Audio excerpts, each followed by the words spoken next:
Thanks everyone for coming. My name is Gagan Biani, and I'm co-founder of Udemy. Udemy stands for the Academy of You, and we are the easiest way to build an online course and teach over the internet.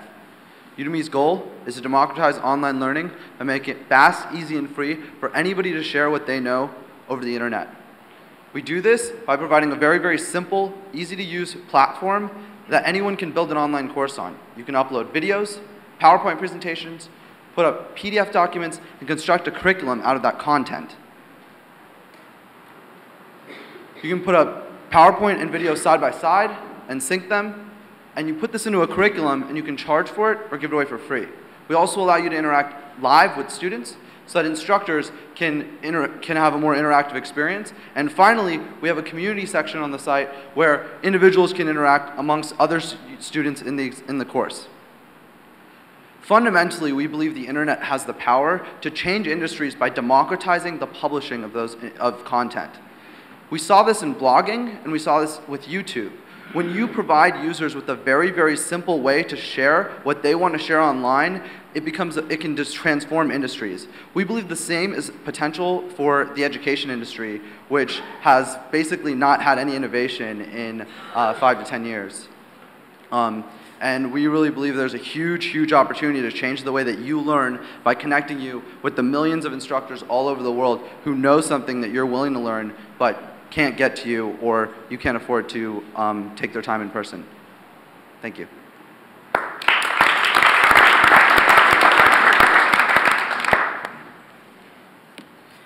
Learning online is very, very different than learning in the classroom. So how do you address that this is, such a different medium from the traditional base? Sure, that's a great question. I agree that learning online is different, and I'm glad you said different rather than worse. In some cases, it's a lot better to learn online, the same way that sometimes I prefer to read a book rather than listening to someone talk in front of a stage, right? An example is iPhone development, for example, right? In iPhone development class, we hosted one in person the other day.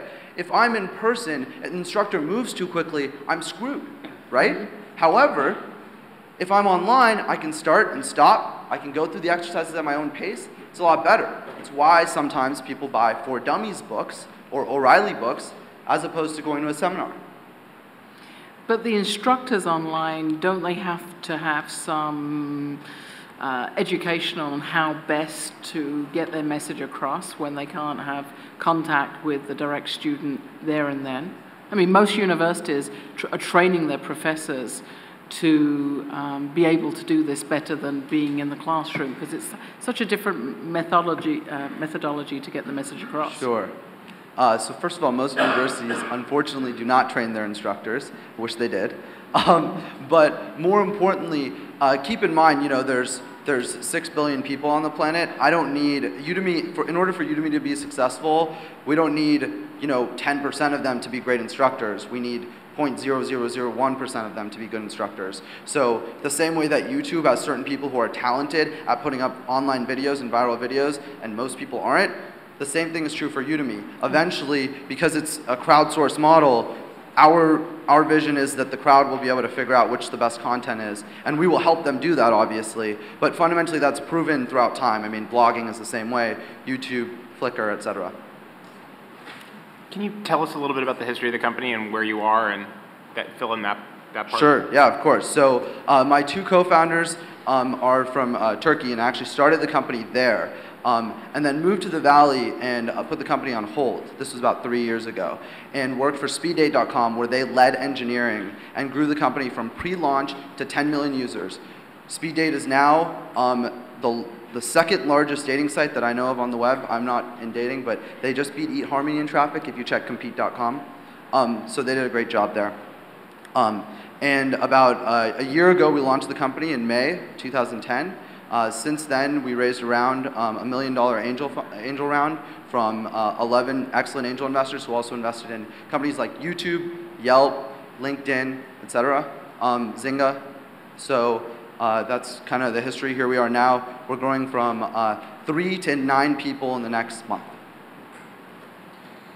It seems that really successful sites that have video delivery at their core have more pressure on them to monetize than lots of other forms of startups. Can you talk a little bit about how you're thinking about like kind of not becoming a victim of your own success if monetization trails listener growth or visitor growth?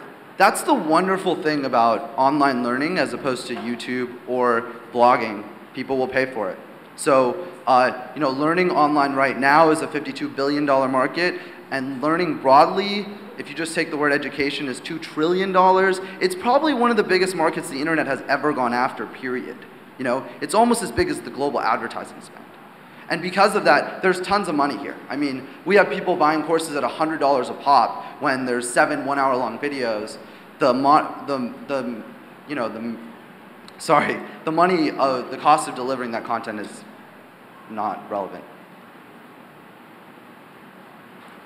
What is the typical packaging of courseware? Is the author of the course that gets to decide what the price point is, or if it's paid? It's a completely self-service platform. So if you think about blogging, it literally is like blogging. You go on the website, you decide what the title is, you decide the description, 2 minutes later you have a course up, you put up videos, you put up PowerPoint, you decide how you want to do it. We have courses, we have a $125 course on the site right now that has 15 PowerPoint presentations, okay? And we have another course that has only 7 videos. It's completely up to the instructor. We found that it's important to realize this is not just video education. Less than 40% of the content on our site is video. People learn in many different ways, and our job is simply to provide the instructor with the ability to teach. And we think that is the way the internet works, is providing the most simple, clean interface for something like that, as opposed to a more complicated version of education, perhaps through gaming or through mobile. We believe that the real power of the internet is when you have a really simple service like YouTube. And just in terms of the flexibility that the instructor has around pricing, can you talk a little bit about how they set prices, what they get paid, what you keep? If they decide to make it free, do they have costs to bear? It's completely free to use because our goal is to have millions and millions of instructors, not 20. But on top of that, we do take 20% of the revenue share of any course that they create. And you can see that eventually, if we start doing user acquisition for the courses, perhaps there'll be opt-in systems for AdWords buying and things like that. But at its core, it's an 80-20 split. And we find that the economics, particularly if you look at how big the industry is, work out pretty well. And you let them charge zero, though? So you get 20% of zero if that's the way they decide to go? Exactly. And that's actually a great thing because it helps us with user acquisition. It's free user acquisition for us. So right now, we have something like 4,000 courses.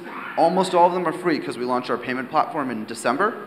And people go to our site and they're like, wow, there's all these free videos. I love it. I love learning on Udemy. We get emails and fan mail from that.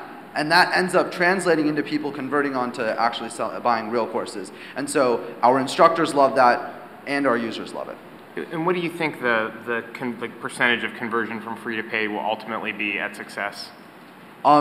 Sure. So it's a little bit different from, say, a freemium model like Evernote, for example, because with Udemy, you may come to the site on a paid course page, and you may just buy it. You may not be coming to the site solely for free courses. Mm-hmm. It's a distributed site fundamentally, right? Mm-hmm. Just like blogging. And so it's a very difficult question to answer. I would not be surprised if we were in the 2 to 5% range. I would be really thrilled if we were in the 50% range, and I don't think it'll be a lot less than 0.1%. What kinds of content are most popular right now? Sure. So as a startup and being very involved in the Silicon Valley world, we've been focusing entirely on technology content. Technology content online is probably $100 to $500 million market right now if you look at companies like lynda.com or O'Reilly Media, those kinds of companies. And so we're focused entirely on that. That's why I use examples like iOS, and that's why Eric Ries is up there who's going to be teaching a course.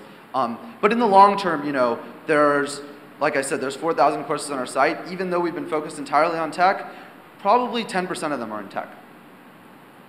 So it's all over the board, all across the board. So if someone else wants to do the same thing, what's stopping, how you can competitively position yourselves? Sure. So just like in any industry, there are part of it is just speed and just being able to execute. We have a team that we think is excellent. Surprisingly, education companies on the internet so far have done a really, really poor job with user experience, unsurprisingly I should say, and the reason is because most education companies are started by former teachers. And so while they are great at understanding what teachers need, they don't quite understand necessarily how to build great websites. We're coming in from the opposite perspective. We're a group of people who have experience building great websites and are applying that experience to an industry that we think is massive. On top of that, keep in mind that Udemy actually has quite a bit of technology right now in comparison to other companies that would try to do the same thing, because we actually built our own presentation conversion software, video conversion, which is less difficult, audio, PDF, live education, etc. Because of the fact that my co-founder started this 3 years ago, we launched the company with 2 years worth of tech. So we were really lucky on that front. What's the hardest part? The hardest part for our business? Yeah, just sort of day to day, what do you struggle the most with? Getting more content. So, awareness among instructors. Potential instructors, yeah. Exactly. And so, but the thing that's really great is once we find out what the unit economics are on an instructor, then we could probably I can see us paying hundreds of dollars per instructor for acquisition, and you can imagine because an instructor can literally make thousands of dollars a month on our site. So, and some of them will eventually make their full business on it. I mean, we have a guy who made $1.6 million last year in online courses separately prior to Udemy's launch, and is now using Udemy for his content. So, it's a pretty. Once we figure it out, the money aspect, I think it'll be really easy to get instructors. Overall, I think we have the opportunity to blow up one of the biggest markets in the world, and that's why I think you should care about us. All right. Thanks.